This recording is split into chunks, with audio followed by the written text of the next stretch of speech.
boas-vindas para todo mundo que está presente aí na nossa live.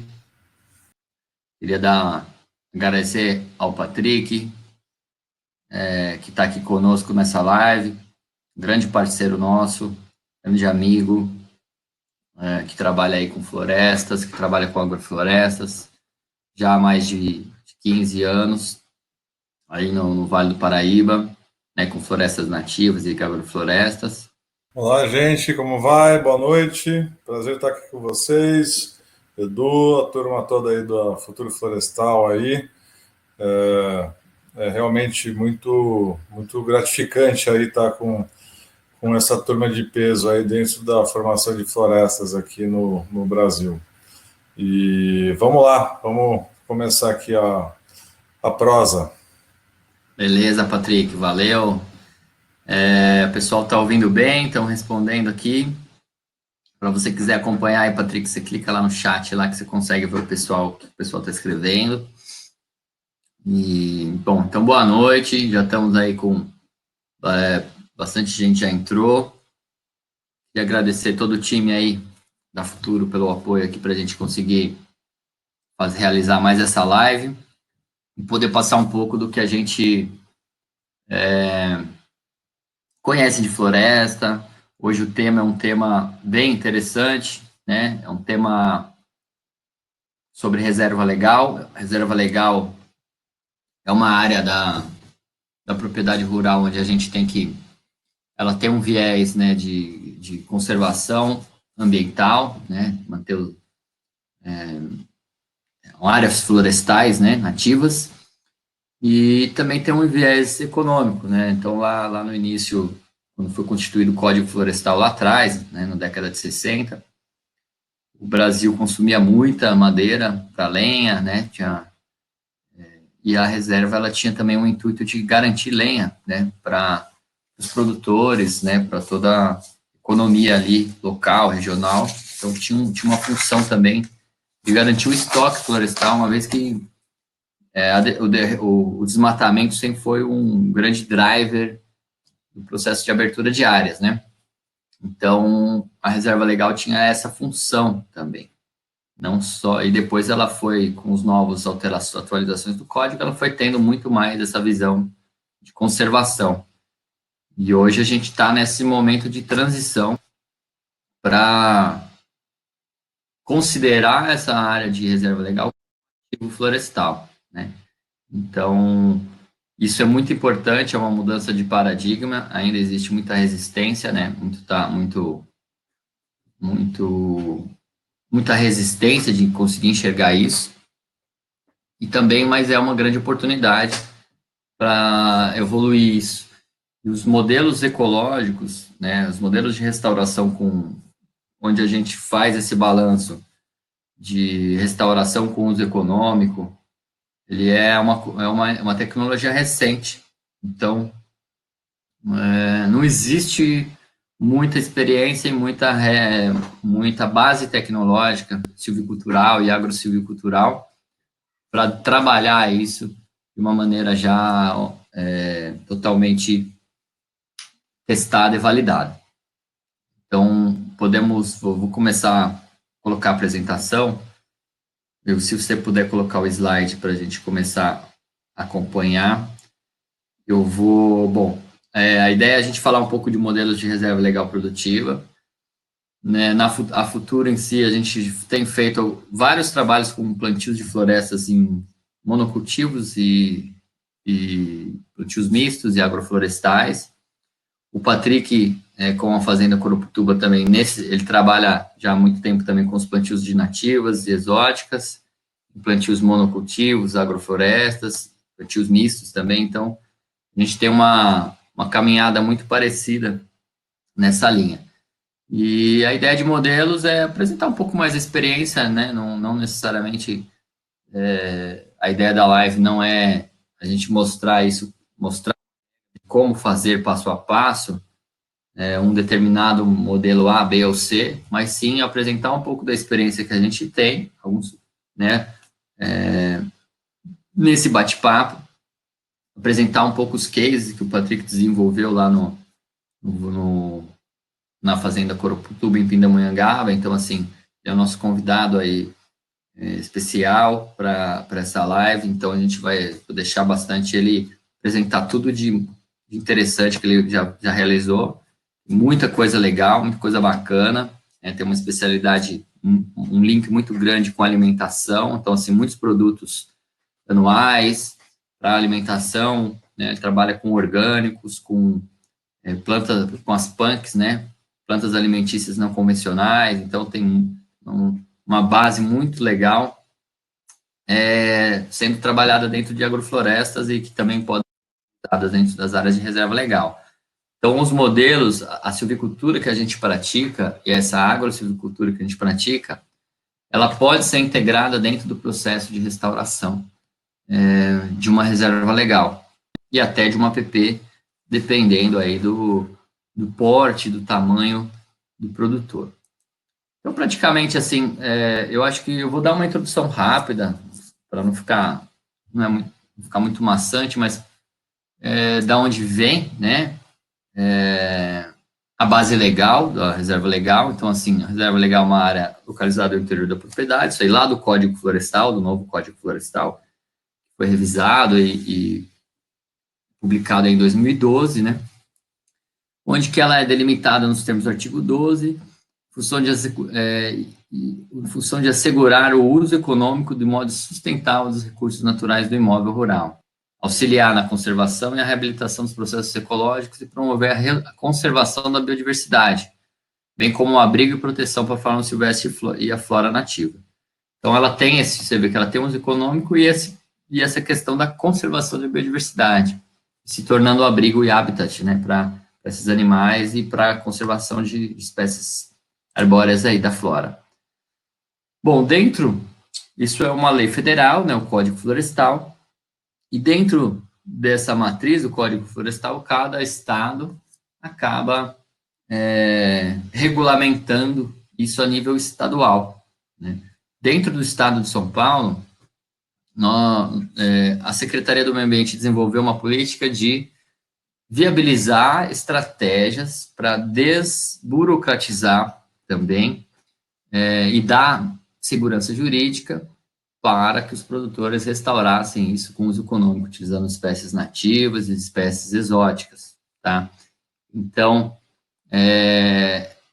depois de um longo trabalho de desenvolvimento dessa legislação, foi publicada no fim de 2018, a resolução da Secretaria do Meio Ambiente, a 189, que define todas essas explorações de áreas de vegetação nativa, em reserva legal, em APP, dependendo do porte, como fazer esse uso econômico, detalhando bem todos os perfis de produtores. E isso tem ocorrido também em outros estados, né? Então, há 2 semanas atrás, um dos participantes das lives aqui nos contactou, querendo fazer uma análise de reserva legal lá no Tocantins, né? E aí consultando alguns colegas, alguns amigos de lá também já tem um trabalho do Estado também regulamentando e já direcionando como fazer isso, tá? Então, dentro dessa resolução do Estado de São Paulo, a gente tem uma coordenadoria ali, que era a Coordenadoria dos Recursos Naturais, né, de Biodiversidade e Recursos Naturais. Hoje, houve alguns ajustes, e hoje é CDRS, né? Então, a gente faz aqui para a parte de reflorestamento em áreas de preservação e reserva legal. Então, a gente faz, no caso de nativas, tem um cadastro do plantio, né, e tem todas as regras ali para fazer, cadastrar o plantio de nativas. Você tem uma orientação de como fazer esse cadastro, fazer o laudo, fazer o projetinho e fazer o cadastro.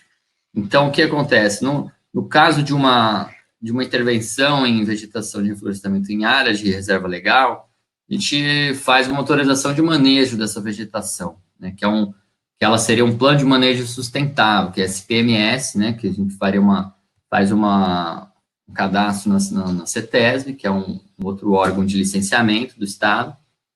E aí, a partir disso, faz uma aprovação e eles regulamentam esse manejo que você vai fazer. No caso de um plantio, isso pensando em reflorestamento, em áreas que estão sendo reflorestadas, né, do zero, ou que estão em processo foram plantadas e estão em processo de restauração. No caso de um plantio do zero, que é como a gente começou esse ano um projeto ali em São José dos Campos, né, onde a gente vai fazer 20 hectares de reserva legal por ano, com uso econômico. O cadastro, o plano de manejo sustentável é o projeto de restauração ecológica. Então, o projeto que a gente desenvolve, cadastra, ele serve como base para esse manejo. Bom, aí, uma coisa importante é assim, aqui no caso, né, a intervenção, o que nos guia, né, o que a resolução propiciou e toda a secretaria pensou é o seguinte, bom, não interessa o como você vai fazer o seu processo de restauração, mas sim o resultado final, né? Então, daqui, você tem 20 anos para fazer isso, então, quando chegar no 20º ano, como que está essa sua área em termos de indicadores ambientais, né? Eles criaram uma tabela dentro da resolução SMA 32 de 2014, onde eles já têm esses indicadores para os projetos de restauração, né?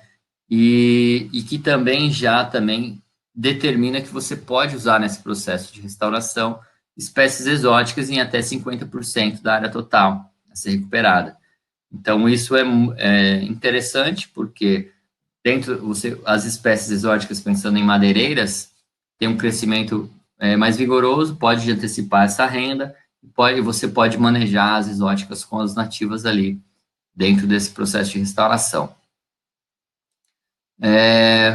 Bom, aí é só um exemplo da tabelinha, né, da SMA que determina os indicadores ecológicos, ou seja, a ideia é que ao longo desses 20 anos você faça relatórios no terceiro ano, no quinto ano, no 10º ano, 15 anos, que são estabelecer parcelas e identificar esses indicadores. Então, indicadores de cobertura do solo, de vegetação nativa, ou seja, aquela cobertura das copas, fechando o solo, a densidade, quantidade de indivíduos nativos regenerantes e a quantidade de espécies regenerantes. Então, quando chegar no 20º ano, eu tenho que atingir esses índices adequados, ou seja, eu tenho que ter 80% de cobertura vegetal nativa da área, eu tenho que ter acima de 3.000 indivíduos nativos regenerantes, eu tenho que ter acima de 30 espécies nativas ali dentro da área de restauração. A partir daí, atingir esses indicadores, a sua área está validada e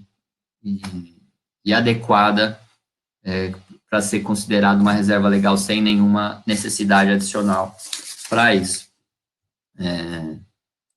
Então, a partir dentro desse processo, em São Paulo, a gente tem um sistema de apoio à restauração ecológica. Então, a gente tem um módulo paralelo ao CAR, né? Então, a gente tem um SICAR ali, onde a gente faz o cadastro do Cadastro Ambiental Rural, e o SARI é um sistema de apoio onde a gente vai cadastrar o projeto de restauração, cadastrar as áreas que vão ser implantadas e tudo que está sendo feito. Então, isso tem evoluído, ajuda bastante. Essa comunicação com o órgão facilita, o órgão consegue acompanhar o que está sendo feito, né, via sistema, e isso dá uma segurança também jurídica para o processo todo, ficar mais transparente, mais dinâmico e mais atualizado. E a ideia é que a nossa esperança é que dentro do sistema do CAR e do SARI a gente também consiga fazer de uma maneira digital os cadastros dos plantios das nativas. Então, eu acho que é uma questão de tempo, né?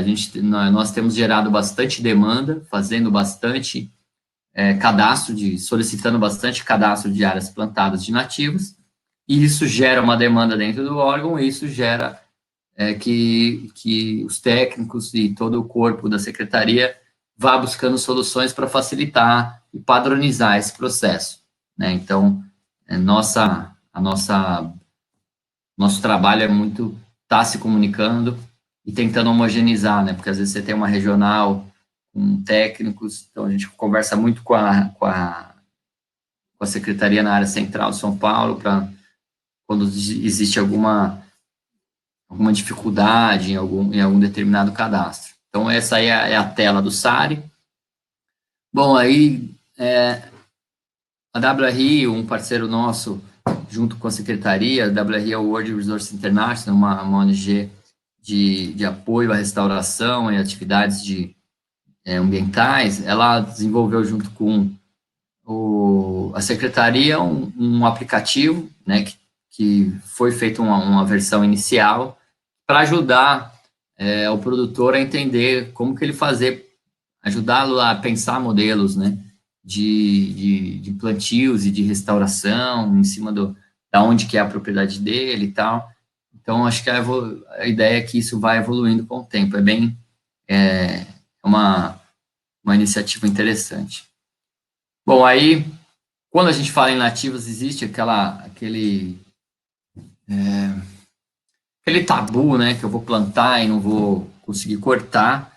Então, existe essa necessidade do cadastro do plantio de nativas, né, em área produtiva e em reserva legal. Né, em cada uma vai ter, as duas têm essa necessidade para fazer o manejo. Para fazer o manejo de nativo, eu vou operar dentro do sistema do IBAMA, do Cadastro Técnico Federal do IBAMA, né, para operar o sistema DOF, que é o Documento de Origem Florestal, que é uma guia que segue junto com a nota fiscal na hora de transportar e vender a madeira. Então, exige uma capacitação do produtor e do consumidor, porque quem compra essa madeira também vai ter que pensar em operar isso daí. Então, são as burocracias que a atividade está intrínseca. Então, a reserva legal, como já tem a nativa inserida, vai ter essa necessidade de trabalho. Então, aí é um modelo do cadastro de plantio. Então, o cadastro de plantio, o certificado de cadastro, onde a gente cadastra, manda todos os documentos da propriedade, manda o talhão, manda os talhões, as espécies, tal, e depois a gente faz a comunicação prévia de exploração. Então, a partir do momento que eu cadastrei, eu vou fazer um desbaste, vou fazer um manejo, vou eliminar indivíduos, vou gerar uma produção de madeira, eu faço um informe, uma comunicação, e aí, uma vez comunicado, eles mandam esse comprovante da comunicação, e isso gera uma segurança jurídica ali na hora de fazer o manejo, e em caso de qualquer fiscalização e tal, ele tem ali, está amparado pela secretaria. Aí é o sistema do IBAMA, Cadastro Técnico Federal, onde está toda a parte de cadastro, gerenciamento de estoque, emissão de DOF, né? E essa é a DOF da madeira que está sendo vendida e transportada, né? Então, essa é uma DOF de Guanandi, de uma área que a gente, da Tropical Flora, que a gente plantou, manejou e já fez alguns desbastes, e fizemos todo esse processo de cadastro, emissão de DOF, transporte e tal. Então, essa é uma parte burocrática aí, que, infelizmente, faz parte desse processo, e felizmente existe também, para que a gente, todos tenham segurança jurídica de trabalhar, e claro que quanto mais demanda existir, mais os órgãos vão ter que se facilitar esse processo. E a ideia dentro do Estado de São Paulo é criar, melhorar a facilidade disso e ter um apoio institucional maior para o pequeno, para o médio produtor, ter facilidade em acessar isso, técnicos que deem apoio para isso. Então, aqui são algumas espécies aqui, Jequitibá rosa, Guanandi, mogno africano, são a trinca de ouro aí que são 3 espécies que a gente trabalha bastante dentro dos modelos. Aqui então a Fazenda Coroputuba, um grande parceiro, o governo do Estado de São Paulo, a secretaria também, a gente atua muito forte, e o CDRS é a coordenadoria hoje responsável por toda a parte de plantio de nativas, de cadastros e apoio também na regularização de reserva legal e plantios, tá? Então, são atores muito importantes. Bom, aí quando a gente começa a falar em restauração e plantio de reserva, o produtor para e fala, putz, começa a surgir todas essas dúvidas, né? O que plantar, como plantar, se eu posso consorciar, quanto custa tudo isso, qual que é o prazo, que técnica que eu uso, vou poder ter um retorno econômico desse processo, desse trabalho, né? E existem mais de uma resposta, né? Não existe um pacote tecnológico pronto. Existe o quê? A necessidade do contato desse produtor com um técnico com experiência, com uma empresa com experiência nessa área de restauração, e ele também passar os anseios dele para esse técnico. Com essa proximidade se constrói junto as propostas do que plantar, né? E aí uma vez definindo isso, você começa a desenvolver montando as respostas adequadas para aquela necessidade, aquele produtor e aquela realidade, né? E sim viabilizar esse recurso, ter um retorno econômico, né? E viabilizar a viabilidade até no prazo mais curto possível para que o produtor consiga garantir isso. E um dos trabalhos que a gente vem definindo para um grupo de trabalho de nativas dentro da WRI, da Coalizão Brasil Clima, Agricultura e Florestas, é um grupo de trabalho para pensar regulamentação e crédito, financiamento, além de pesquisa e desenvolvimento, né? Então, a parte de crédito para essa atividade, ela é importante para viabilizar isso, com prazos, com juros, com formas de pagamento adequado, carências e tal. Bom, algumas espécies exóticas, né, que a gente pode trabalhar dentro do sistema, aí pensando em madeiras nobres, madeiras tropicais de maior valor.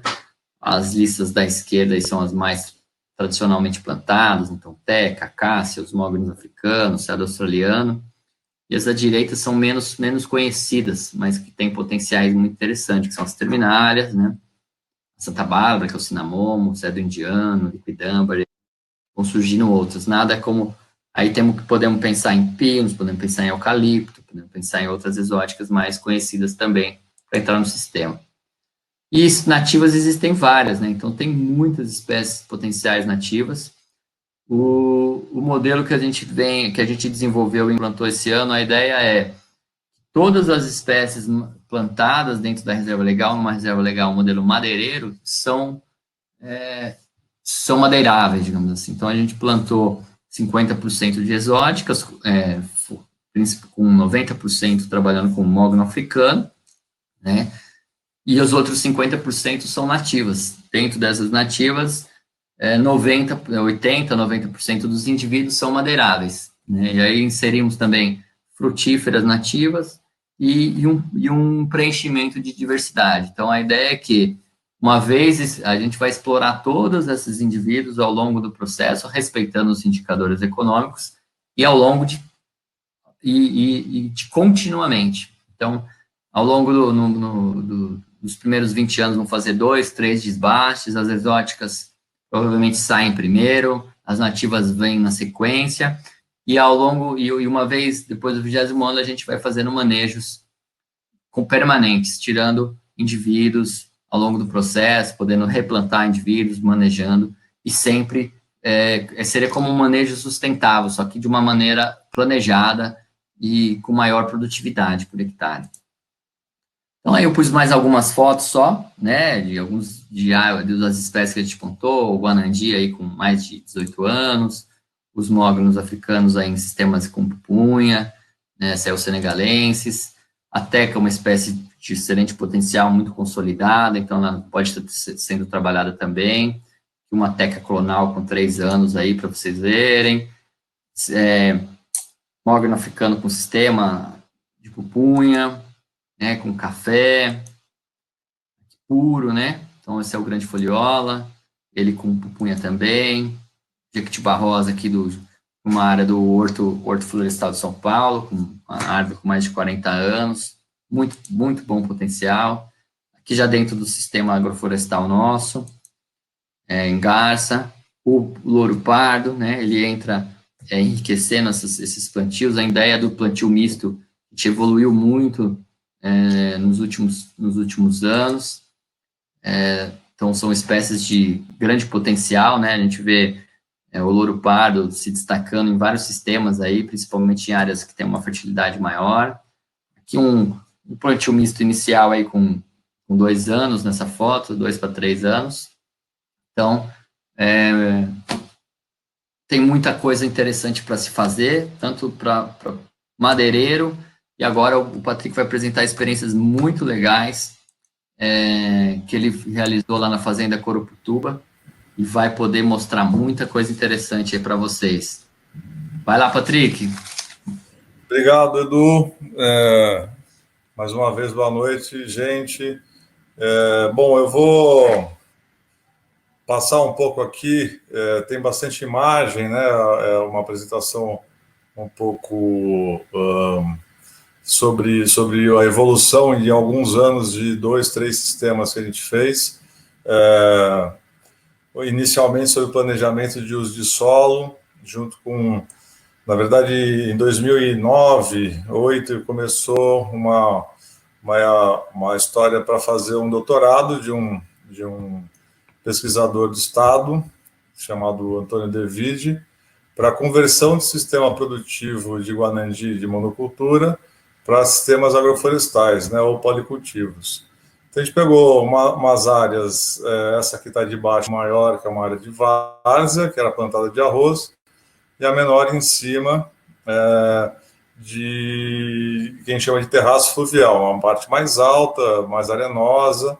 Então, foi feito sempre uma análise de solo, entendendo quais tipos de espécies a gente poderia estar introduzindo em cada tipo de solo. Então, essa análise preliminar de uso de solo é muito importante para ter a tomada de decisão sobre quais espécies você vai colocar nessa área. A partir daí, junto com a Embrapa Meio Ambiente, dentro de um projeto de utilização, de ponderação sobre vários sistemas e como que a gente poderia melhorar a ecologia da região, do local, né, assim, a partir desse planejamento de uso de solo, o que a gente estaria implementando dentro dessas áreas. Então, esse é um mapa preliminar, isso já tem uns 12 anos, já mudou bastante, né, desde então, mas é um início muito bom para que a gente comece a ter entender o que a gente pode decidir que vai fazer naquelas áreas. Então, bom, o sistema de plantio, o que é feito, né? As partes homogêneas, é uma espécie, alguma coisa que possa ter a maior facilidade de manejo, porém, você tem uma única produção, dependendo dela sobre o tempo, né, que você vai plantar. Se a gente fazer uma floresta monocultural de uma espécie só, você sabe que você vai ter um retorno em longo prazo. E os consorciados, que a gente tem condição de ter várias outras fontes de renda e mesmo de ocupação de solo, que pode melhorar a sua renda daquela espécie escolhida, madeiráveis, né, por sombreamento nas suas laterais, a curto e médio prazo. Então, o sistema agroflorestal, de que maneira que ela pode contribuir para o produtor rural? Então, melhoria de fluxo de caixa, né, essa necessidade de adaptação a espaçamento. Então, hoje em dia, para cada região, existem vários tipos de formato. Não adianta a gente trazer uma tecnologia de um desenvolvimento de algo que deu certo no Rio Grande do Sul e aplicar lá no norte, que talvez isso não dê certo. Então, as condições climáticas de solo e altitude são muito importantes para tomar a decisão de qual espécie e quais espécies você vai implementar.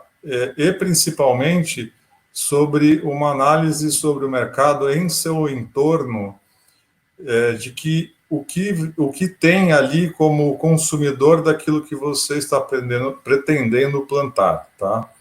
Então, isso é muito importante. Se você plantar palmito, pupunha, aqui no Vale do Paraíba, se a única fábrica que tem de processamento dela seja a 1.000 quilômetros daqui.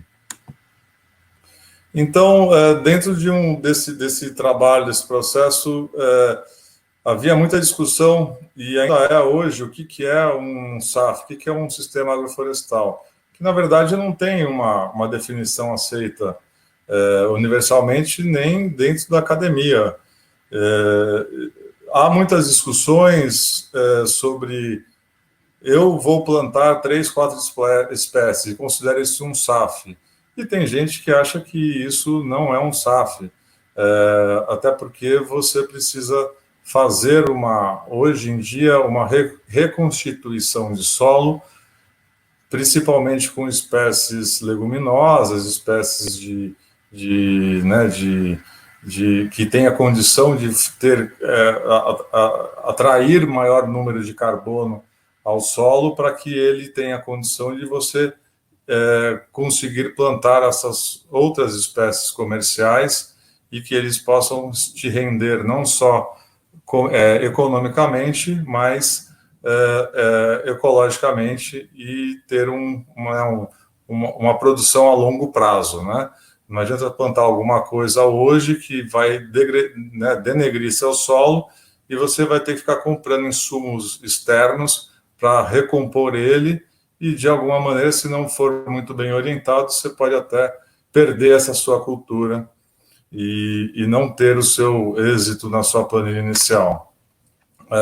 Aqui alguns exemplos, assim, desenhos de estágios sucessionais, né, de plantio. Então, colocando o número 1, então tem muita insolação, então a gente consegue ter bastante culturas anuais, como milho, feijão, abacaxi.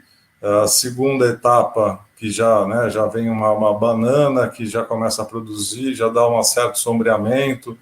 O terceiro, que já vem as sementes, as castanhas, outras plantas que têm e aceitam um semi-sombreamento para que essa produção continue. Então, há uma sucessão dentro do que a gente vê e entende sobre utilização de uso de reserva legal. Isso é bastante importante, já que a gente não tem necessidade não pode fazer um corte raso, né? Então, entender quais são as plantas sucessionais ao longo de um período, e até o número 5, que seria a utilização, né, das madeiras, a coleta de sementes e frutas dentro de um espaçamento que, dentro desse manejo, do 1 ao 5, isso vai ser gradativo. Aqui a mesma coisa, mas de uma maneira mais direta. Então, vendo as espécies herbáceas, as arbustivas, as de meio porte e as docel, que podem compor esse sistema, e todas elas ter algum componente econômico também, além do fator ecológico e produtivo. Bom, passar um pouco aqui bem rápido sobre a experiência que a gente fez aqui na fazenda com o David, que é esse pesquisador que trabalha com agroecologia na área de fitossanidade em sistemas de tratamentos de terraço fluvial, que é o que a gente chama das partes um pouco mais altas, né? Porém em beiras de ribeirões, e as várzeas, que são partes baixas, né? Aqui no Vale do Paraíba. Então, os tratamentos foram Guanandi solteiro, que era monocultura, Guanandi com uma cultura anual e uma leguminosa, e o Guanandi com esses itens de anuais, leguminosas e arbóreas, para fazer podas e compor a área com maior biodiversidade e melhoramento de solo. Então, esses são alguns dos 10 bons motivos da conversão agroflorestal, né? O fuste reto, importante para a gente ter uma madeira de melhor valor comercial, né? A proteção de solo, que acho que é indiscutível aqui a gente comentar, para a gente poder não ter o processo erosivo e manter o solo com a sua biota e melhor condição de regeneração, né? Esse controle espontâneo de indesejáveis, no caso, acho que de todo mundo, são as braquiárias, a reciclagem de nutriente, recarga hídrica, quanto maior espécie com raízes profundas, melhor a recarga hídrica, biodiversidade, a sanidade, né, do sistema, que você mantém ele com um espaçamento mais adensado e com isso esse controle de seca ele é bem útil, né, bem real. As rendas extras, logicamente, porque ao longo do tempo você vai ter plantas de ciclo curto, médio e longo, então não é uma floresta que você vai só depender dessa renda a longo prazo. Por consequência, o valor da terra aumenta, porque você já tem um sistema formado, além de ter condições de poder utilizar esse espaço futuramente com outras culturas, com essa terra recuperada, e a fixação de mão de obra no local onde você vive, que é a sua região. Aqui é um desenho de um sistema, né, que a gente implantou, né? Esse já tem uns 10, 11 anos, junto com o Antônio no processo de doutorado dele, onde a gente colocou uma série de plantas, inclusive a gente pode ver embaixo aqui, MA é mandioca, a araruta, que depois de um certo sombreamento entrou a araruta, que aceita sombreamento, o mangarito, idem, e a cúrcuma também. Então, nesse processo de sucessão das áreas, a gente consegue encontrar plantas comerciais de ciclo curto, normalmente de folhas largas, que aceita uma área de menos insolação. Foi feita uma análise sobre as plantas, as leguminosas da região, quais tipos de plantas a gente poderia estar utilizando dentro dos sistemas e adaptadas a essa região, quais tipos das espécies florestais nativas que poderiam compor, e entendendo a sua arquitetura da árvore, para poder entender quais o tipo de sombreamento que ela poderia trazer e o quanto de matéria orgânica que ela traria também nas podas, para poder auxiliar o desenvolvimento das plantas de ciclo curto e médio. E aqui a gente começa as imagens da iniciação dos plantios. O Guanandi aqui nas laterais tinha 2 anos, a gente entrou com mandioca, as bananas e tanto frutíferas quanto as madeiráveis, as espécies nativas para poda. Na entrelinha do Guanandi foi feijão guandu, aqui já depois de alguns 6 meses, se não me engano. E aí uma foto depois de praticamente menos de 1 ano, a gente vê a cobertura de solo, o desenvolvimento das plantas, né? Então a gente já tem aquilo que a SMA, a Secretaria da Agricultura de Meio Ambiente, deseja, que é essa cobertura, né? A gente poderia estar inserindo, em vez de linhas somente de Guanandi, poderia inserir linhas de 3, 4 espécies arbóreas, e as demais internas ali pode ser essas mesmas, talvez em outra formação, mas isso são modelos a serem entendidos, porém esse funcionou, né? Aí já colhendo o feijão guandu dentro dessas áreas, a mandioca também, que é uma mandioca, essa IAC 601, é uma mandioca desenvolvida pelo Instituto Agronômico de Campinas, pela doutora Tereza Lozada.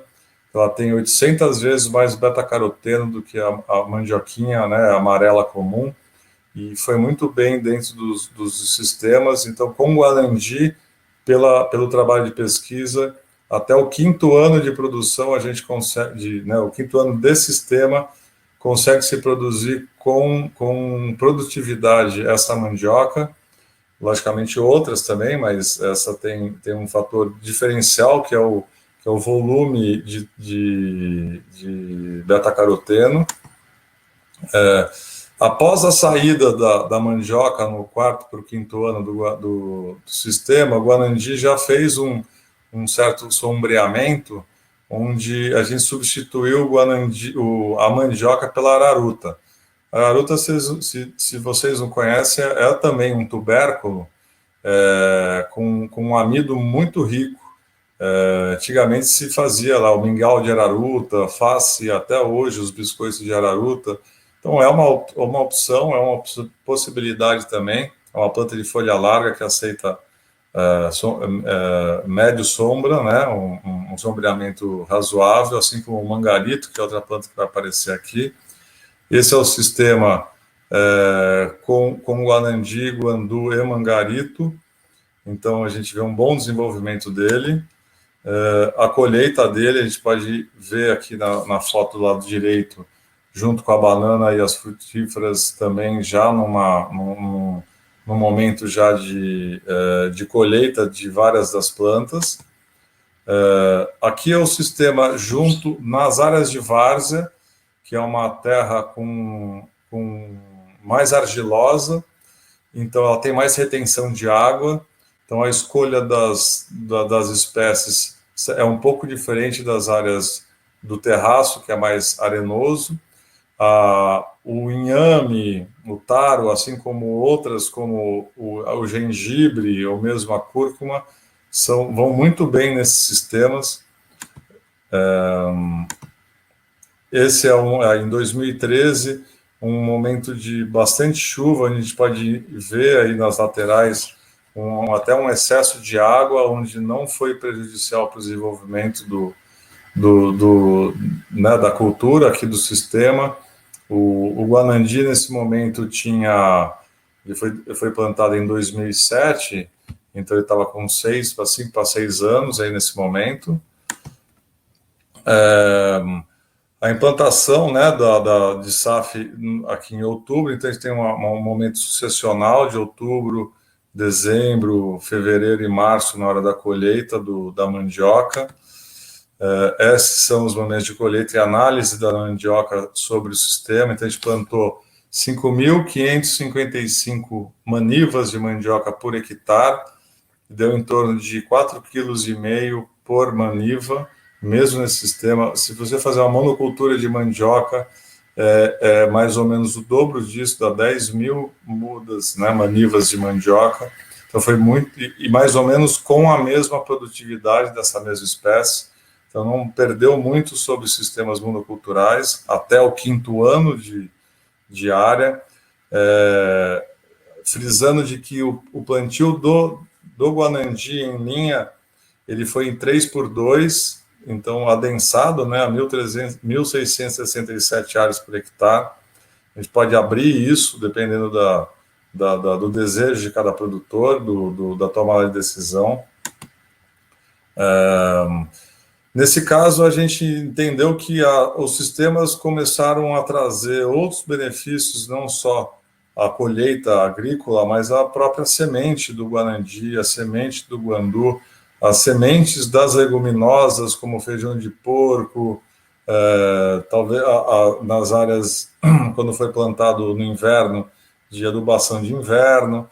Então, alguns outros formatos e meios de agregação de valor foram interessantes dentro desse processo para entendimento de como fazer e a quem poderia estar desenvolvendo outros sistemas na região para que possa ser fornecida essas sementes, né?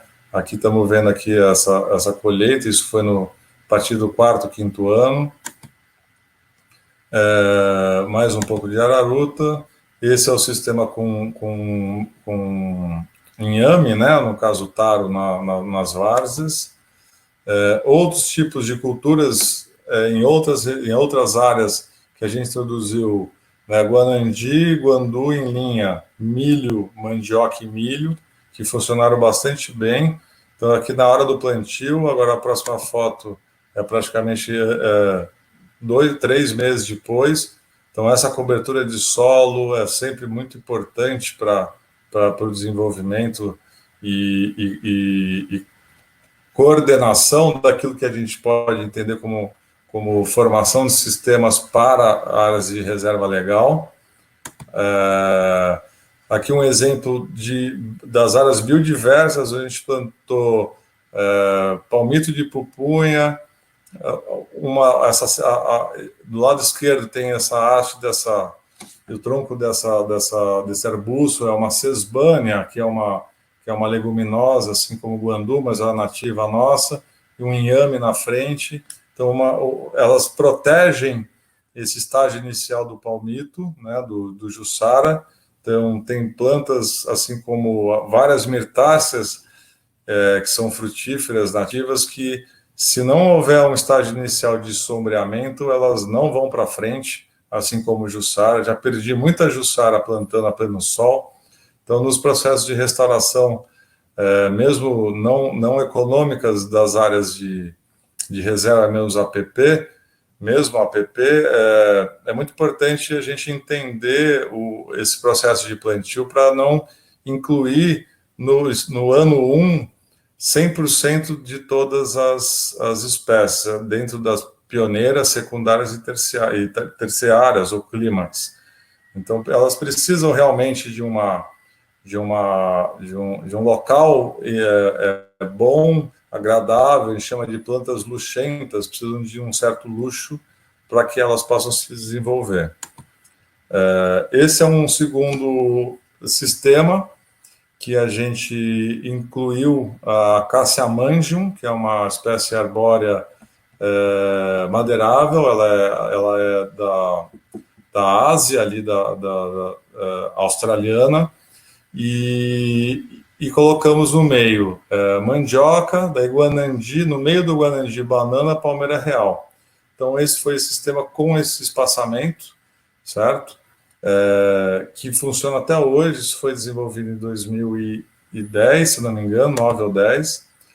Aí a gente está vendo isso, foi em 2010, essa foto é de 2013, então a gente vê das laterais a folha mais clara, a Acacia mangium, a escura, o guanandi, entre o guanandi e a banana, e na linha da banana tem as palmeiras, né, os palmitos. Porém, a Acacia mangium, ela é muito vigorosa. Então, para introduzir cultura anual nesse espaçamento de 3x3, com guanandi no meio, depois do primeiro ano, eu já não conseguia mais plantar milho. Essa foto foi em 2015, onde no lado esquerdo a gente fez os desbaste, né, das ramas de desbaste, e 16 a gente cortou todas as linhas de guanandi, de Acacia mangium, abrindo uma rua de 6 metros. Ela tá plantada de leste a oeste, então essa linha de 6 metros me proporcionou um novo ciclo de agricultura, onde a gente plantou milho no primeiro ano, mandioca no segundo, e no meio, onde tinha os tocos da Acacia mangium, a gente introduziu tanto palmito quanto as frutíferas nativas e espécies leguminosas como ingá e outras não leguminosas como urucum para poda. Então a gente deu uma enriquecida nessas áreas onde já tinha um certo sombreamento. Do lado direito a gente vê o mangarito, que é um tubérculo também nativo brasileiro, desenvolvido muito desenvolvido pelo Nuno Maia, lá da Embrapa Cerrado, lá em Brasília, e de alto valor agregado, quer dizer, ela tem um valor nutricional bastante bom. No meio esse é um ingá, aqui, se eu não me engano, de 1 ano e meio, 1 ano e meio. As bananas a gente vê bombando mesmo nesse sistema. Aqui já com um primeiro manejo, antes da colheita do primeiro mangarito, a gente vê a insolação, né, nessa área de 6 metros. Aqui já tem 2 anos eu quero frisar aqui o ingá, né, porque ela está aqui para me dar aporte de nutriente e matéria orgânica para a minha fruta que está do lado dela. A minha fruta está 1,5 m dessa árvore, né? E a gente vou mostrar aqui as fotos de poda. Essa depois da poda, então a gente vê o volume de matéria orgânica que esses ingás dão, que está favorecendo a minha frutífera nativa, que são mirtáceas principalmente, são plantas que precisam, igual o palmito jussara, ela precisa de um local de meia sombra ou sombreada para que a gente possa poder produzir ela nesse estágio inicial do 0 a 1 ano, 1 ano e meio, e ela não tem a necessidade de, não sinta, né, com esse plantio. Esse é um segundo sistema feito há 2 anos atrás. O MA é mogno africano. O mogno africano veio da Futuro Florestal, é um trabalho em conjunto para a propagação dessas espécies. Foram sementes trazidas lá da África para que sejam melhoradas essas espécies. A gente entrou com essas frutíferas nativas, então, bacupari, uvaia, grumichama, cambucá, cambuci, dentro dessas áreas. E na linha das frutas, colocamos palmitos também, e nas adjacentes ao mogno africano, feijão guandu, para que ela possa dar maior volume de matéria orgânica, semente de guandu, tanto para vender quanto para consumir. E embaixo, se a gente consegue ver, tem o AB. AB é abóbora. Então, nessas linhas do meio, foram plantadas abóboras. Então, vamos nas fotos. Então, plantadas aqui, né, a gente pode ver a folha larga aqui do lado direito da abóbora.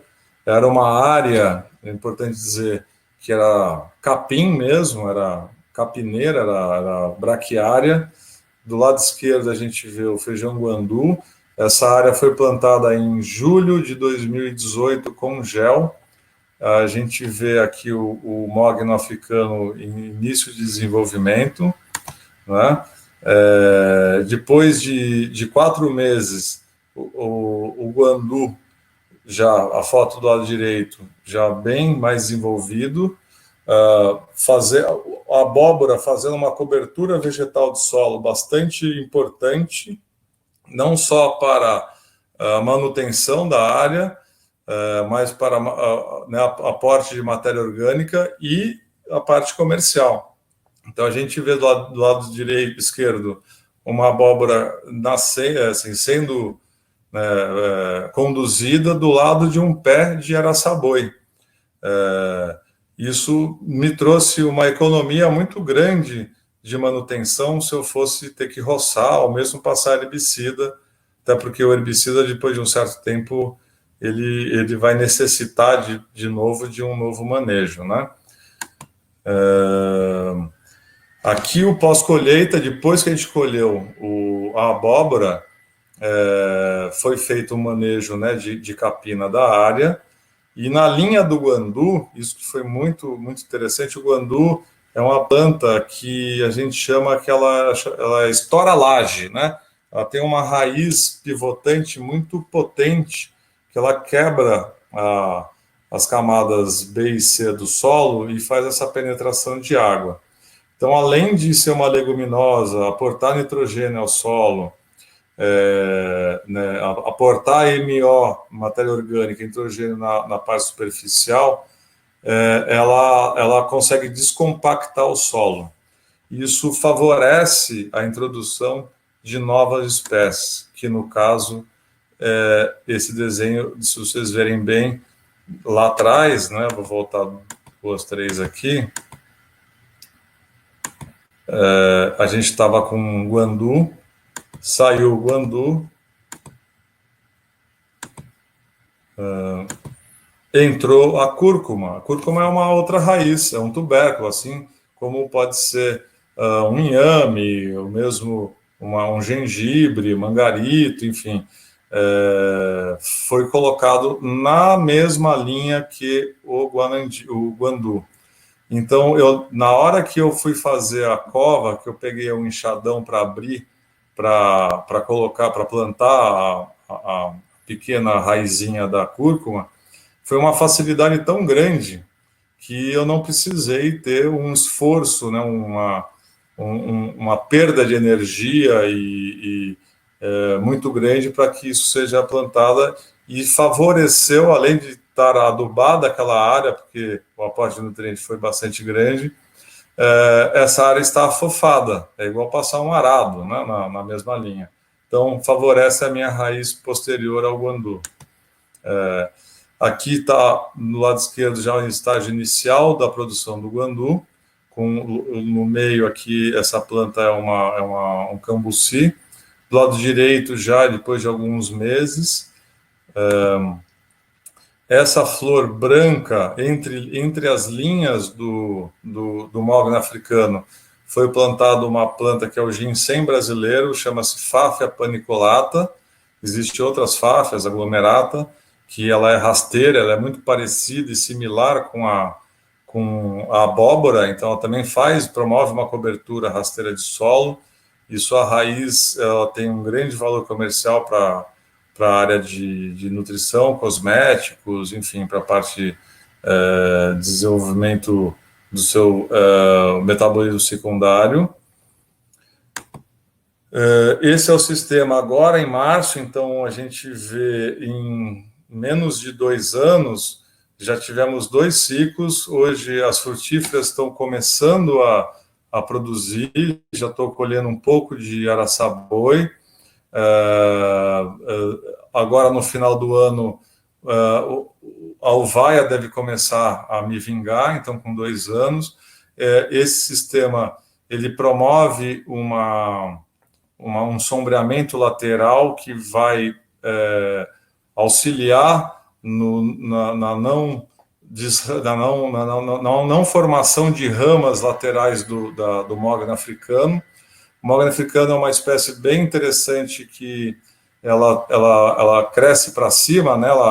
Ela tem o seu fuste reto, ela não procura muito a parte lateral, então ela não promove muita sombra para as linhas internas. Isso auxilia no desenvolvimento agrícola dessas áreas.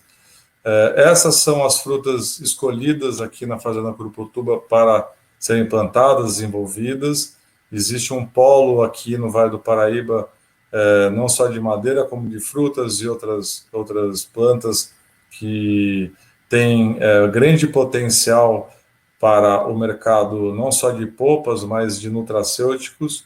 Então, a gente busca muito agregação de valor dentro das indústrias, dentro dos parceiros que possam ser consumidos, né, que possam consumir essas frutas e essas madeiras.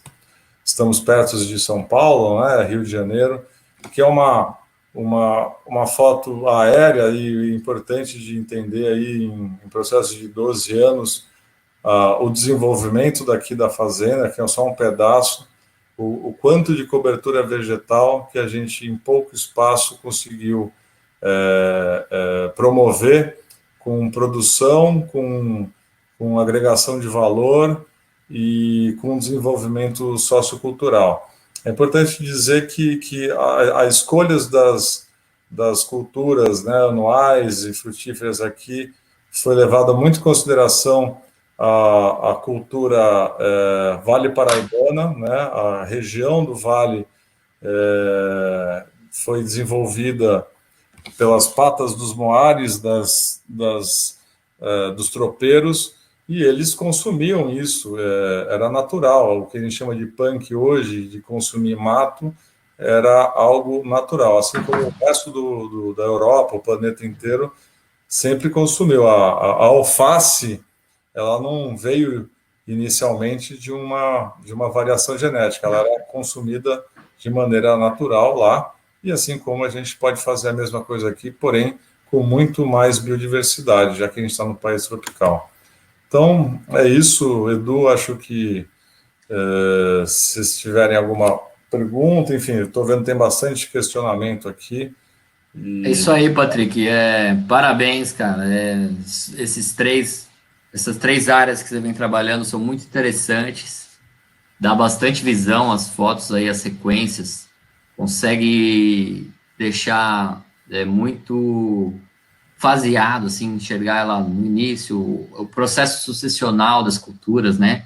A capacidade que um sistema florestal consegue absorver essas culturas agrícolas, né?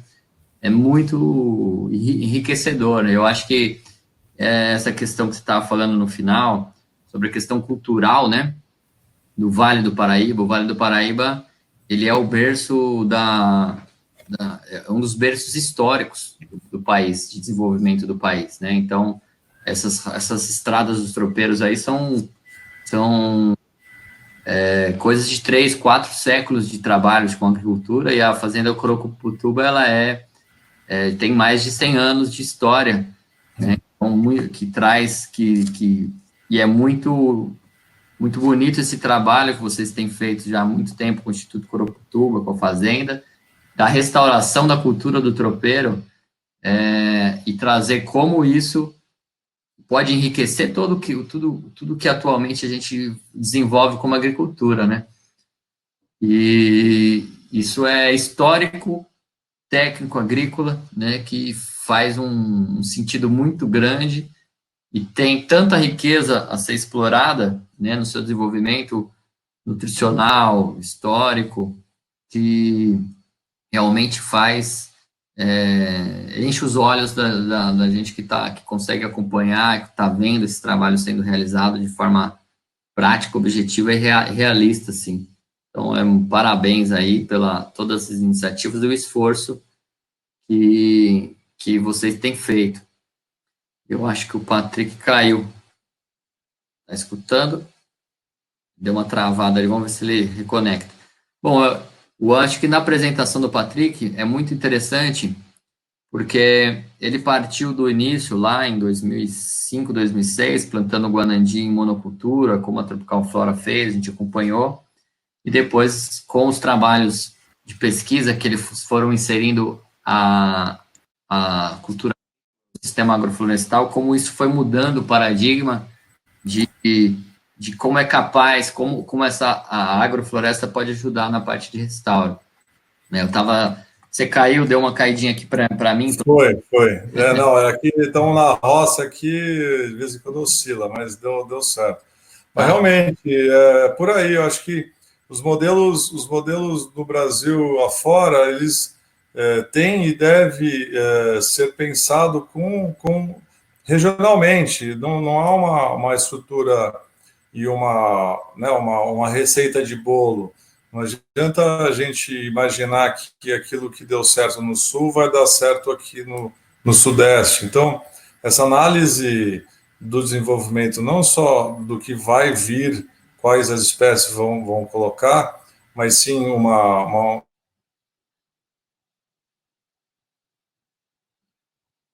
processo de produção, faz total sentido.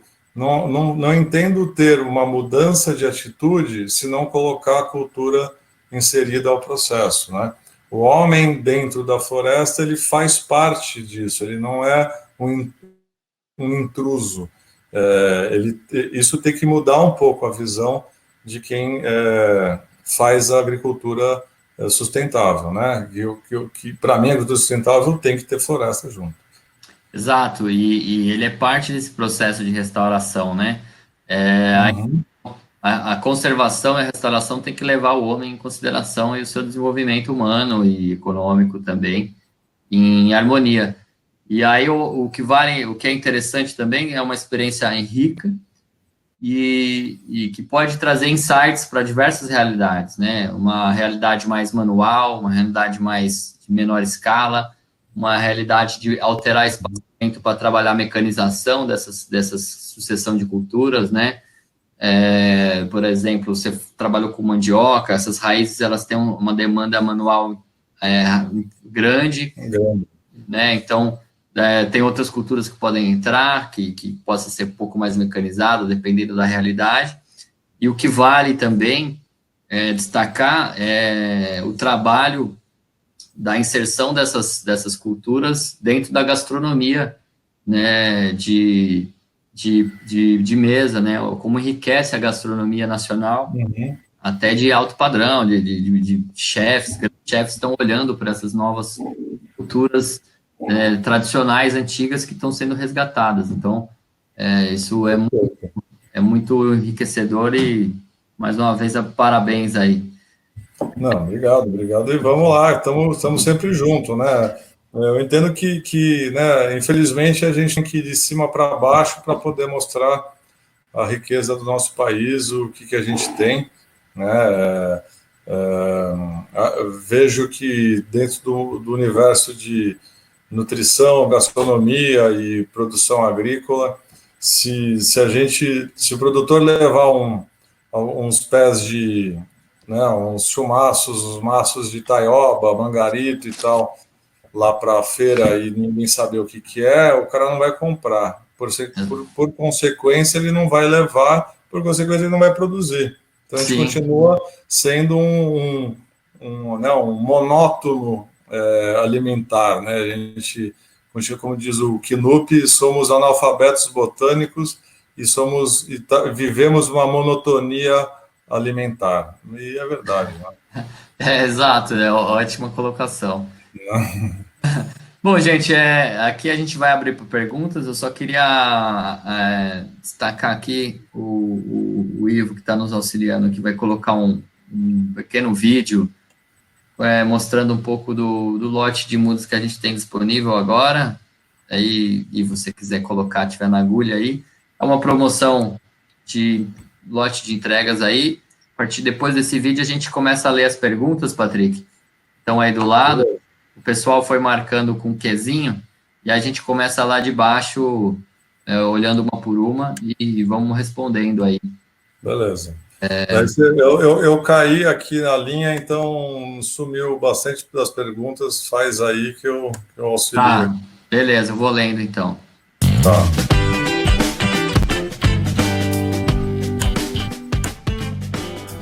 Oi pessoal, boa tarde. Estou aqui hoje no Viveiro da Futuro Florestal. Vim aqui dar uma rodada com a Valéria para a gente ver como estão as mudas à pronta entrega. Temos aqui esse lote de caia grande foliola, o antigo caia ivorensis, com mudas disponíveis para pronta entrega. É um lote exclusivo que a gente tem, são 30 mil unidades mais ou menos, que a gente tinha direcionado para um projeto do sul da Bahia, na região que começa a chover nesse momento. Porém, houve um replanejamento desse projeto para se plantar mais para frente, e a gente está disponibilizando essas mudas com um valor especial para você que está procurando iniciar seu plantio agora, seja nessas regiões mais chuvosas ou regiões do inverno, né, que começam a entrar no outono e inverno agora e fica mais seco, né, os plantios de outono e inverno, e que tem uma condição fantástica, né, uma condição muito melhor do que, inclusive, nossa campanha de reserva antecipada. Então, para você que quer aproveitar nesse momento, iniciar seu plantio com condição exclusiva, né, essas mudas estão com uma qualidade fantástica, mudas bem enraizadas, né, o torrão bem enraizado, caule lignificado, mais de 6 pares de folhas, de 30 a 40 centímetros de altura. A muda está prontinha, 60 dias, de 60 a 90 dias de pleno sol. A muda, como você pode ver, está assim, indiscutível como uma muda de excelente qualidade. O padrão da Futuro Florestal é um dos mais reconhecidos do mercado nacional, né, de mudas de mogno africano. E a gente está aqui oferecendo essa condição que provavelmente não vai ter outra. Devido à subida dos insumos, né, devido ao dólar, provavelmente até a nossa pronta entrega sofrerá reajuste para o período chuvoso de final do ano. Então vamos lá, pessoal, clica aqui ou entre em contato com a nossa equipe e saiba mais a respeito dessa campanha. Te espero lá. Valeu!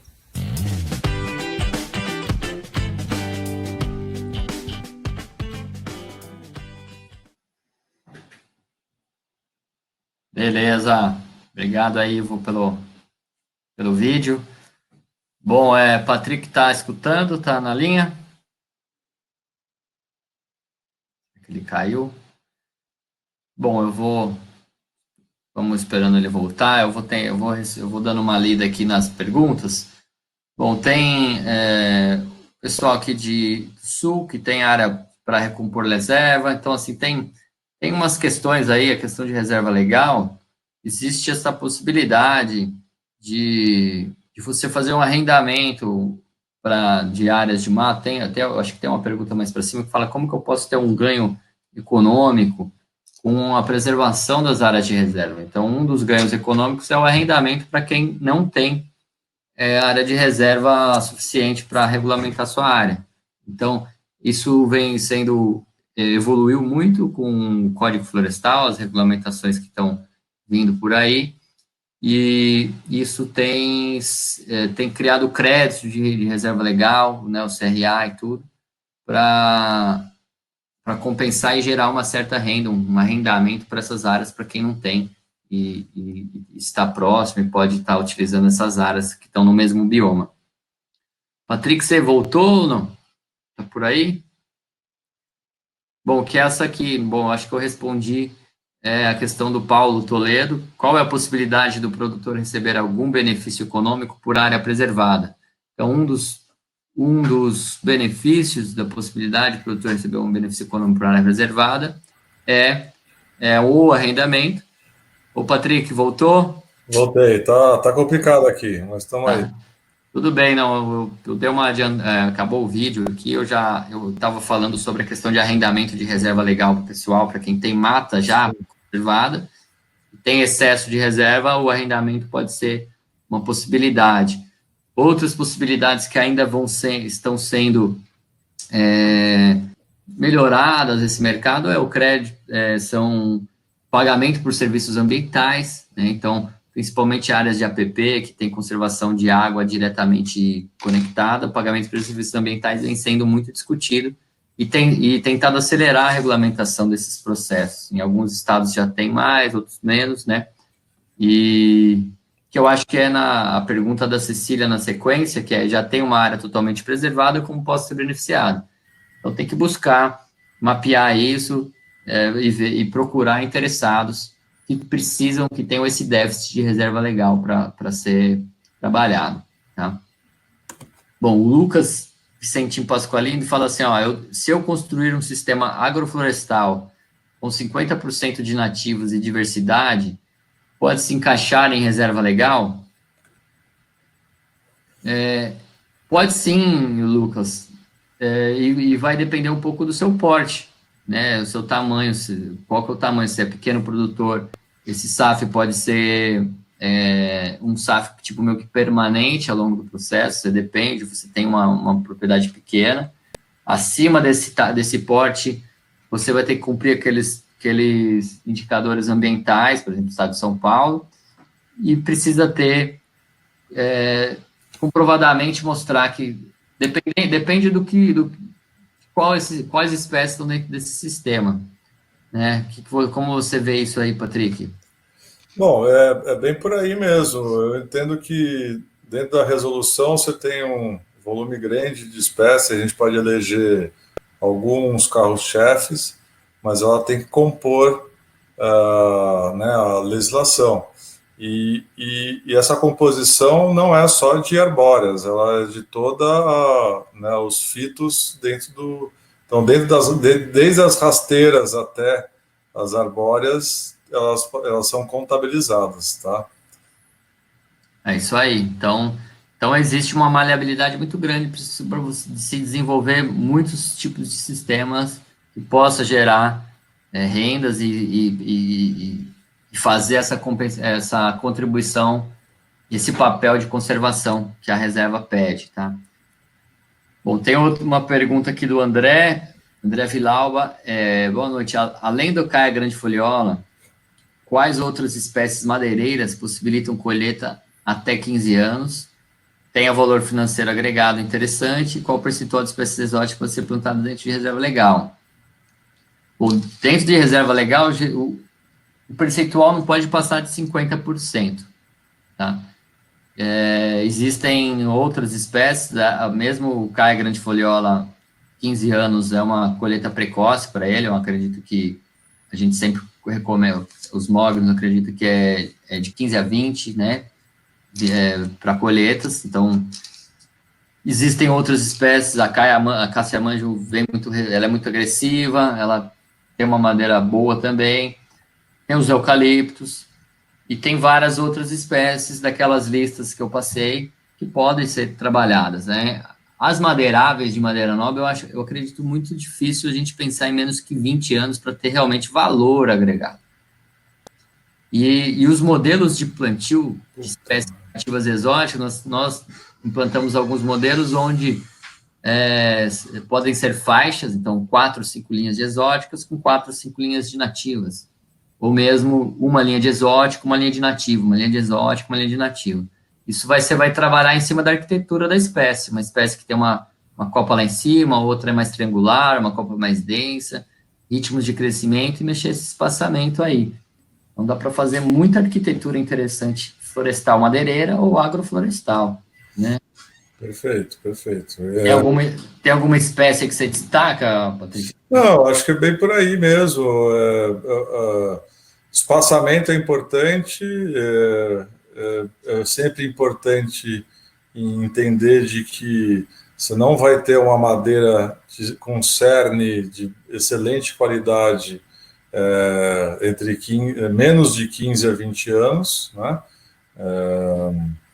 Então, né, dos trabalhos que a gente tem feito em conjunto com a Futuro Florestal é justamente desenvolver mercado para madeira de 10, 15 anos, né? Quais os tipos de usos, de que forma que a gente pode secar essas madeiras e aonde que ela pode ser encaixada no mercado, né? A gente sabe que ela vai ter restrições, elas não vão entrar com madeiras para colocar a pleno, né? Assim, fazer uma mesa para botar no sol, esquece. Então, você tem outras soluções para essas madeiras de menor diâmetro e menor volume de cerne, né? Exato. Mas, assim, eu acho assim, dentro das nativas, eu vejo o ipê felpudo, né? O ipê tabaco é uma solução boa, o guanandi, o jequitibá rosa é fenomenal, né? Vinhático também, mas eu ficaria nessas três aí, o ipê felpudo, guanandi, jequitibá rosa, acho uma trinca de ouro aí das nativas, pelo menos aqui na região do Sudeste. Isso aí. E assim, o que a gente imagina é trabalhar essa sucessão, né? Como aquelas figuras que você trabalhou na sucessão do SAF e uma sucessão florestal também. Exato. Quando você vai trabalhar espécies que você vai desbastar com 8, com 15, com 20, vão ter espécies que vão começar a ser colhidas com 25, 30, 35, porque esse é o conceito da reserva legal. A cada 5 anos, você pode estar colhendo parcialmente essas madeiras e continuamente. Você não vai chegar no 20º ano, colheu e acabou, não vai ter mais colheitas futuras. Então, eu acho que o conceito que a gente quer passar de reserva legal madeireira é esse. Você vai trabalhar, vai constituir uma floresta, onde você vai trabalhar o máximo possível espécies valiosas, madeireiras, por exemplo, ou até frutíferas, como as jussaras, né, outras que vão estar trabalhando lá dentro. Sim. Vão ter uma performance em diversos ciclos e que vão permanecer produzindo. Você vai estar trabalhando o manejo florestal, manejo de colheita, desbaste, para sempre estar tirando madeira, sempre estar produzindo, conservando dossel, conservando diversidade, tudo. Sistematicamente, porque você plantou, você tem ruas, você tem densidades específicas e tal. Exato. Nós, como somos apaixonados, a gente acho que quer fazer o resto da vida, né? A história é assim, quanto mais você está inserido no sistema, no caso florestal, agroflorestal, mais você conhece os indivíduos que estão do seu lado, né? É igual a gente andar com seres humanos que você vê todos os dias, você conhece eles. As plantas é a mesma coisa. Boa comparação. Tem uma outra pergunta do André, que você pode citar alguns exemplos de espécies que apresentem alta contribuição nos serviços ecossistêmicos, né, voltados para serviço de provisão, mel, animais, frutos e tal. E aí? Bom, eu vejo falando na Mata Atlântica, as frutíferas são essenciais, inclusive elas dependem da polinização. Então, né, se falar de mirtácea aí, você tem uma variedade enorme, inclusive de floração a cada época do ano. É uma dos trabalhos que a gente tem feito aqui entre produção de frutas, para que esse produtor de fruta não tenha uma única colheita ou duas colheitas por ano. Então, a escolha de várias espécies é importante, e é importante saber em qual época ela vai florir, né? Espécies arbóreas idem, né? No Guanandi, aqui eu tenho visto bastante visitas de abelhas. A gente tem várias caixas aqui, temos 60 e poucas caixas de apis, umas 6 de abelhas nativas. Então é interessante. A acácia manjum, ela funciona bem também, não é um mel de pólen, mas ela mantém bem as caixas de abelha nas épocas de inverno, né? Bem alimentadas, né? Exatamente, é. Então, eu vejo, se das espécies aí, as perenes, frutíferas e as arbóreas, existe uma boa gama de produto, né? De plantas, né? E se a gente falar aí de milho e tal, é outras importantes também, que depende não só da ação do vento, mas delas mesmo, né, das melíferas, para poder ter essa polinização cruzada. É isso aí, cria ambiente, cria abrigo e alimento, né? Sem dúvida. O volume de fauna após o início do desenvolvimento aqui, seja inseto, morcegos e aves, realmente é impressionante, né, ao longo do tempo como foi se desenvolvendo isso. Impressionante. É bem interessante. Bom, tem uma outra pergunta aqui técnica, que é qual o real percentual de reserva legal sobre a área total da área? O Antônio, isso varia de bioma, então assim, Mata Atlântica é 20%, Cerrado é 35% da área total e o bioma amazônico é 80%, sendo que alguns lugares mais antropizados e tal, que eles são zoneados, é 50%. Tá? Mas é isso, 20 para Mata Atlântica, 35 Cerrado, 80 Amazônia. O Paulo Toledo está te mandando umas saudações aí, Patrick, lá da Módulo Florestal. Boa, Paulo, obrigado pela presença aqui, só a gente falar umas besteiras aqui junto. E, bom, aqui tem o André Villalba, está falando de novo aqui, Patrick. Boa noite, companheiro, trabalhei com safras no Pará, que utilizavam a pimenta do reino no mourão vivo de Gliricídia, como um estágio sucessional pioneiro. Acha que é possível a implantação de pimenta do reino neste modelo aqui no Vale do Paraíba? Eu acho fenomenal, perfeito. Eu conheço, é um pouco mais para baixo ali, mas é Vale do Paraíba, ela já é estado do Rio, que tem utilizado pimenta do reino, sim. Eu fui recentemente para a Bahia e eu me interessei muito em fazer alguns modelos com pimenta do reino também. Utilizando o fuste do mogno africano, ou outras árvores, dependendo do espaçamento, logicamente, ela não aceita muita sombra.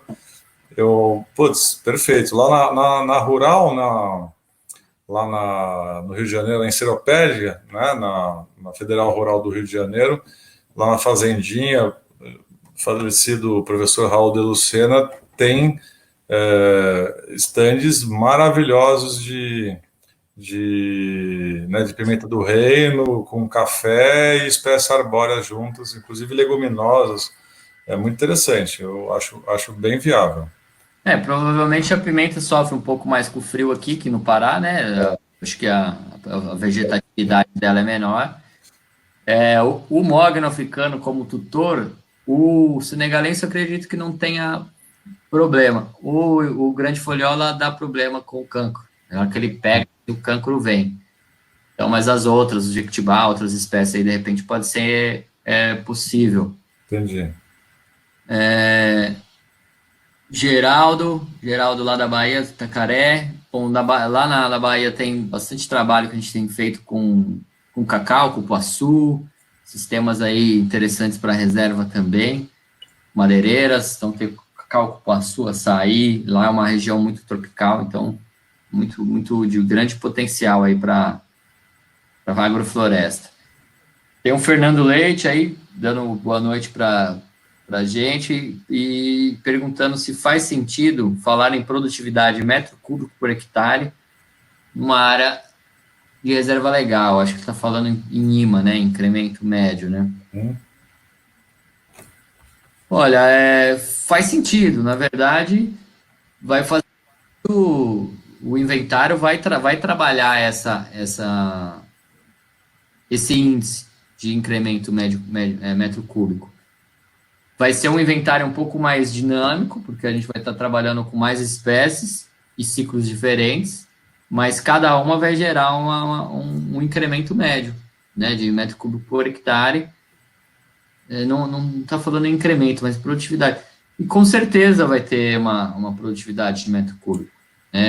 O que vai acontecer é que os cortes e os desbastes e as colheitas, elas vão ser mais parceladas, porque você não pode tirar mais de 20% da cobertura florestal numa mesma operação. Então, se você faz uma colheita num 20º ano, 16º ano, você vai tirar 20 ou 20, no máximo 25% ali de cobertura florestal, vai ter que esperar essa cobertura florestal restaurar e para fazer um novo manejo. Uhum.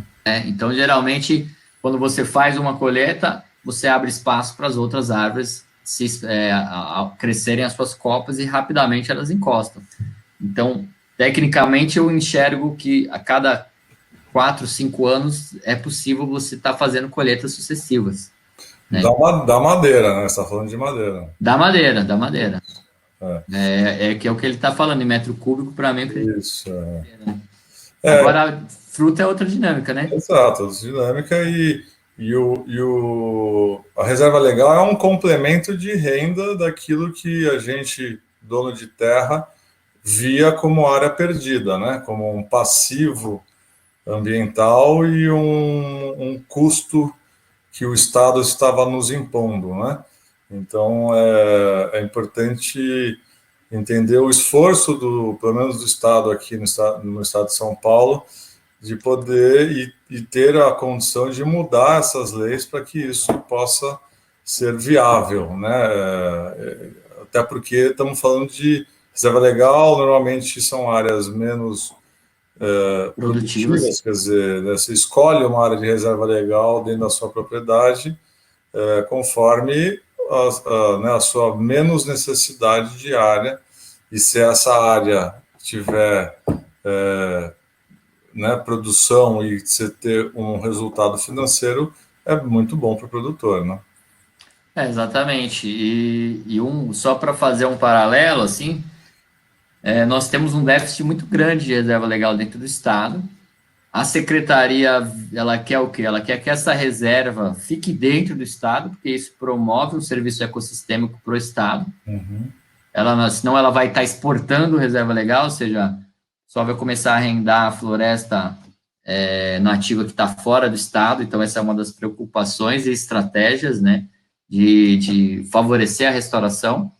Nós temos aí aproximadamente de 800 mil a 1 milhão de hectares de área de reserva legal para ser restaurada dentro do estado de São Paulo. Fazendo uma conta madeireira, assim, pensando só em manejo madeireiro, isso seria suficiente para abastecer todo o consumo madeireiro do estado de São Paulo, não necessitando que madeiras venham da Amazônia, por exemplo. Né? Você começa a tornar os estados mais autossuficientes até em nível madeireiro. Imagina com outros produtos também, subprodutos. O Patrick, eu acho que deu uma falhada de novo na internet dele, já deve estar se reconectando. Bom, o Francisco perguntou se vai estar disponível a live, vai estar no nosso canal, tá? No nosso canal lá do YouTube. O Tiago Albano está perguntando contato para orçar um projeto do interior de São Paulo. Bom, tem o nosso site, tá ali no no www.futuro florestal. Tem os contatos do Patrick, que é Fazenda Coropotuba, provavelmente deve ter algum site no Face também. Bom, o Paulo Toledo, acho que o Patrick está voltando. Gente, perdão pela falta aqui.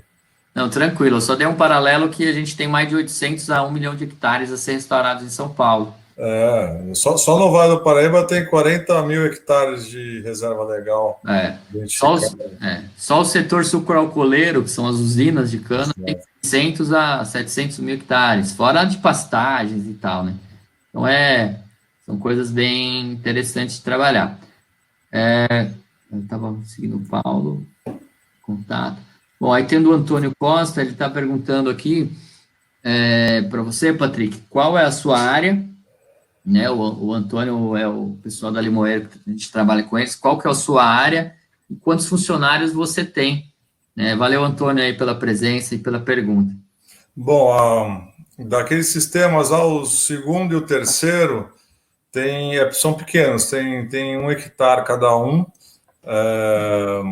Eu faço um manejo, assim, um pequeno trator, um agrale pequeno, e 2 pessoas. Eu faço uma simulação do que poderia ser uma pequena agrofloresta para uma família de produtor rural com equipamento. Então, uma roçadeira, com agrale, mais uma roçadeira costal e os equipamentos de mão. Então, é isso. As áreas menos biodiversas, aí eu tenho um trator maior, enfim, existe um outro formato ali, que é mais as arbóreas também. Mas, assim, enfim, são de 2 a 3 pessoas para 1 hectare, funciona bastante bem.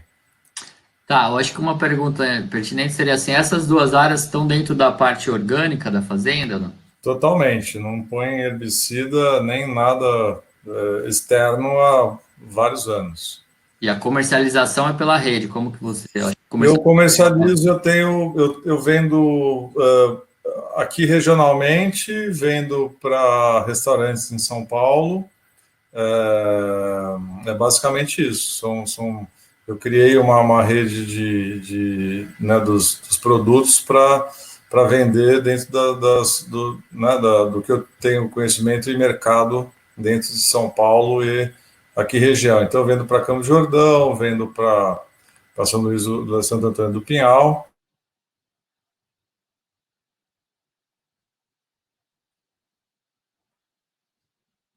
Deu mais uma falhada.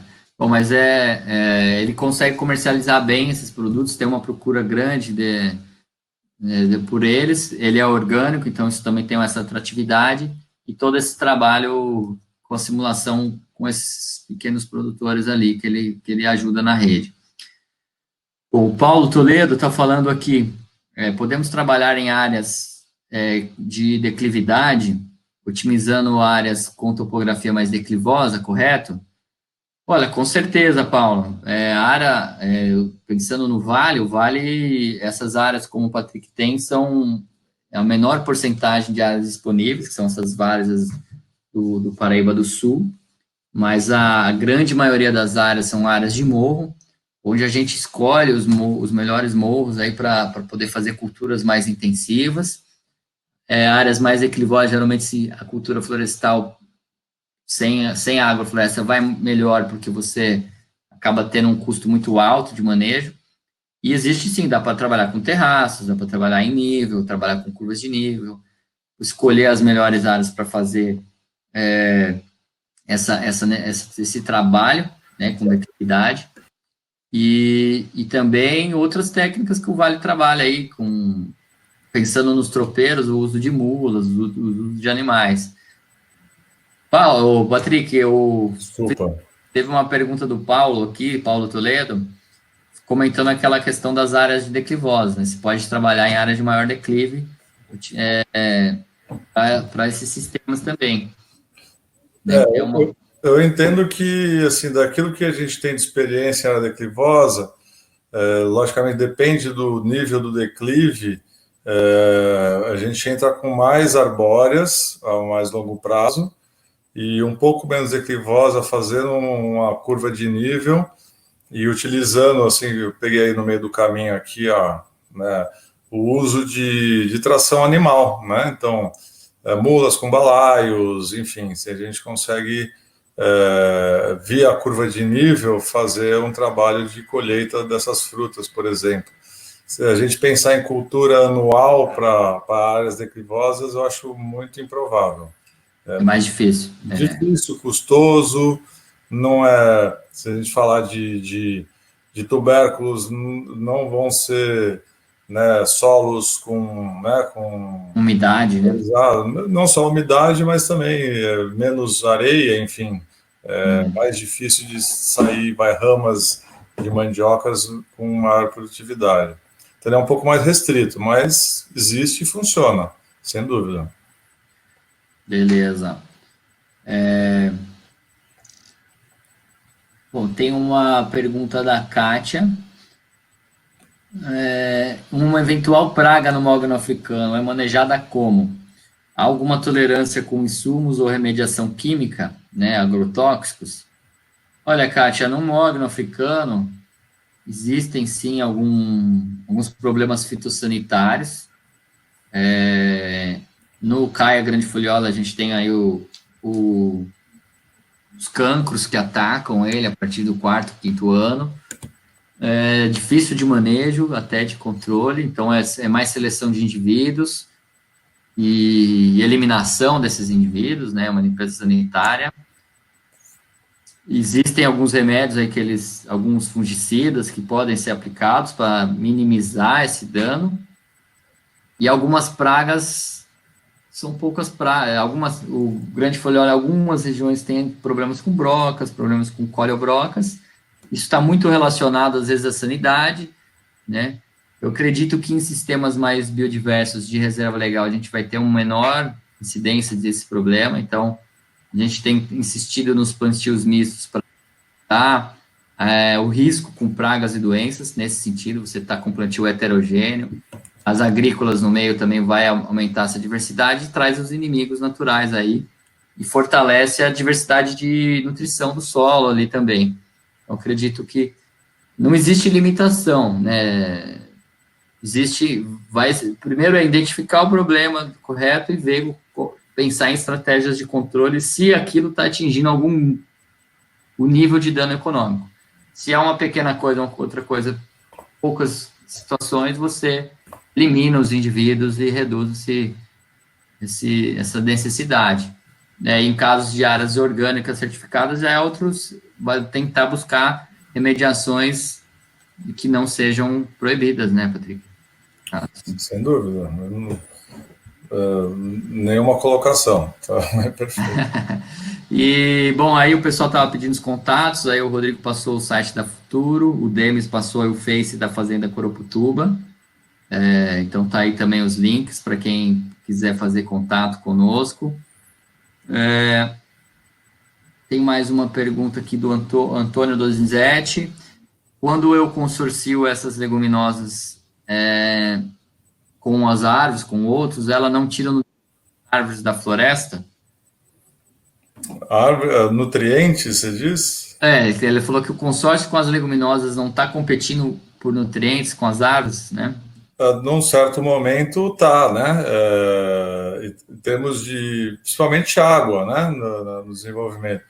Mas o que a gente tem tido como experiência, elas têm sido muito mais favoráveis, né?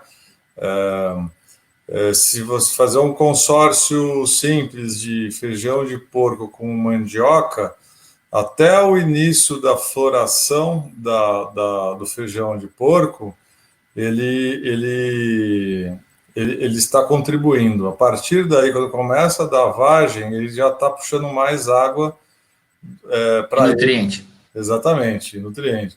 Então, quando a gente desenvolve isso, assim, na prática, vamos eliminar no momento da floração, né?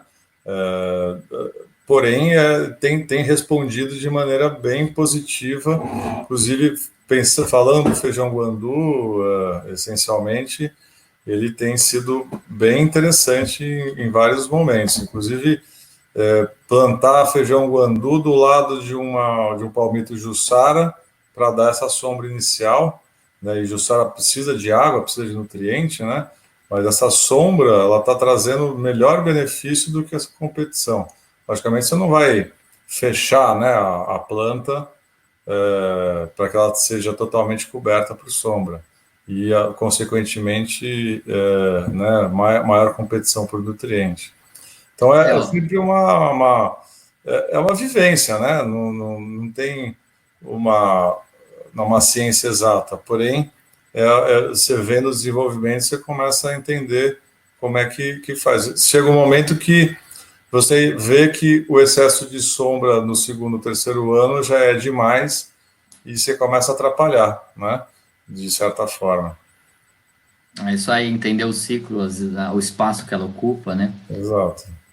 Bom, o Fernando perguntou aqui se todos os plantios apresentados estão em reserva legal, né? Na verdade, não, né? Não, tem uma das áreas, ela está, que é a primeira apresentada, ela está em beira de Ribeirão, então pode É um app, né? Pode se entender de uma app. Fizemos vários dias de campo com o pessoal do estado. A gente iniciou o processo lá atrás né, fizemos uma revisão da SMA 32, né, da Secretaria do Meio Ambiente, para introduzir o número de espécies necessárias e tentar compor ela. E assim funcionou. Mas, assim, eu acho que tem muito a avançar nisso, né? Dentro desse processo. A parte de colheita e o manejo foi aquilo que o Edu falou em relação a respeitar, né? Quando a gente fez o plantio, ainda não estava, a de 2014 ainda não existia, então esses ciclos de 5 em 5 anos, quer dizer, estamos em processo ainda, mas é viável, sim, sem dúvida, é viável, não é um problema. Bom, tem mais várias perguntas aqui. Vamos responder mais 3 aqui, que aí já estamos quase com 2 horas aqui de live, e aí aí o restante a gente tenta depois responder com os contatos, o pessoal fica à vontade em falar conosco, fazer os contatos. Tem um aqui do Roberto, ele atua no estado da Paraíba e gostaria de saber se poderíamos trabalhar numa pesquisa utilizando a Jurema no sistema agroflorestal no semiárido. Maravilha, hein, Alberto? Chama nós. É isso aí, lá o semiárido tem muita demanda, né, para sistemas, né, é muito limitado o semiárido, né, para espécies, né, então... Eu não tenho muito a contribuir, eu conheço pouco e sei o desafio que o senhor está colocando aí em pauta.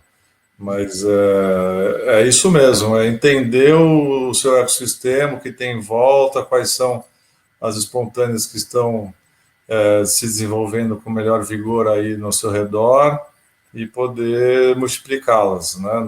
Acho que a importação de espécie, ainda mais um semiárido, é bem perigoso, né? Limitante, né?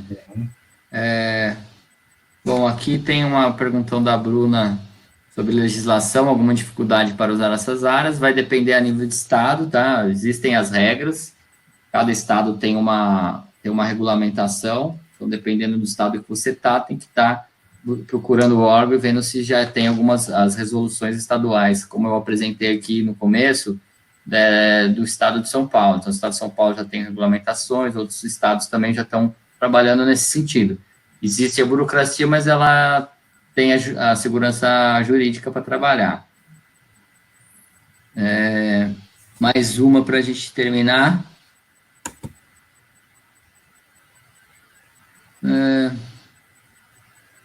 Tem aqui a Juliana, em regiões mais serranas como Cunha, quais espécies nativas madeireiras ou produtos não madeireiros podem ser indicados? Cunha realmente já é um lugar de maior altitude, né? Média aí de acima de 900, 1.000, até mais que isso. Ou já começa a ficar mais limitante para algumas espécies mais tropicais, assim, com mais de calor, como essas que a gente apresentou. Algumas, como o louro pardo, suportam um pouco mais de frio, mas a tendência é de menor produtividade que no frio, em altitude. Mas, por exemplo, a gente tem a araucária, que vai muito bem, né, nas regiões serranas. Ela tem uma dupla aptidão, né, ela tem o pinhão, tem a madeira, um pinus de alta qualidade, se dá muito bem na região. E bracatinga, né, que ocorre espontaneamente junto com as araucárias. O que você sugere aí, Patrick? Por aí, né? Parte de altitude realmente começa a limitar um pouco, né? Fica bem mais limitante. De arbustiva, de arbóreas aí, realmente, araucária. Inclusive, a araucária tem uns materiais genéticos que está vindo do Paraná que está dando pinha com 5, 6 anos de idade. Então, pode ser uma opção. Das plantas de ciclo curto e médio, eu sinceramente não me arrisco muito a sugerir muita coisa, não. Conheço. Talvez consórcio de nativas com algumas as castanhas, né? Tem sempre. Castanha, sim, aqui em. Sempre nos procuram falando de castanha ali na região de Cunha, né? Exato. Então, Cunha já está ali, do lado de cá da Mantiqueira, a doutora Silvana, que trabalha na secretaria ali da CAT, ela tem um trabalho muito bacana com castanhas portuguesas, várias castanhas, frutas vermelhas, enfim, eu acho que algo que deu muito certo aqui na região, né, de serras, tanto Bocaina quanto Mantiqueira, foram as oliveiras. As oliveiras, é verdade. Então, mas assim, falando das nativas, limita bem, para a produção é bem limitante. Bom, aí tem duas perguntas aqui finais, eu acho, que da Midori, que está num projeto ali no Rio de Janeiro, e o Henrique, parceiro nosso ali da Madeiras Raras na Bahia, perguntando sobre regras aí de reserva legal, APPs e uso de SAF, né, se isso é uma regra de São Paulo ou se também ocorre em outros estados. Como eu falei, cada estado tem a sua regulamentação. O Rio de Janeiro, o INEMA, ele é uma instituição bem chata. Bem engessado. É um estado super difícil. Tá? Eles pedem, para você ter uma ideia, eles pedem estudo de impacto ambiental para reflorestamentos acima de 200 hectares. Então, assim, é um estado bem burocrático, viu, Midori? Precisa dar uma estudada, e a região sul do estado aí, ela tem o estado quer que fique só mata. Então, assim, felizmente, de estado tem sua burocracia. Na Bahia está um pouco melhor, viu, Henrique? Já tem ações um pouco melhor, já tem várias iniciativas com plantio de nativas, e manejo de reserva legal, acredito que está na mesma linha. Tem bastante coisa que a INEMA lá também está bem avançado. Bom, eu queria agradecer aí, Patrick, pela sua disposição de estar aqui dividindo sua experiência com a gente, com todo mundo que está conectado até agora. E queria agradecer a presença de todos. Uma boa noite, bom resto de semana. Saúde para todo mundo aí nesse momento e se preservem aí, se cuidem dos outros, das famílias, e vamos superar aí esse momento difícil. Obrigado, Edu, obrigado grupo da Futuro, sempre à disposição. Acho muito importante essa iniciativa que vocês têm feito e feito com maestria, para o desenvolvimento do florestal, agroflorestal e principalmente, né, da permanência do ser humano na Terra, aí, porque a gente estava falando de recarga hídrica, né? Seja lá qual for o sistema, a gente indiretamente está ajudando aí ao desenvolvimento humano e ambiental. Obrigado, senhores. Obrigado a todos e espero contribuir mais aqui. Fico à disposição. Vamos sim, Patrick. Tamo junto e vamos fazer a diferença aí que os nossos braços alcancem aí. Fica com Deus aí. Abração. Um abraço. Boa noite, senhores. Tudo de bom. Boa noite. Até logo. Tchau.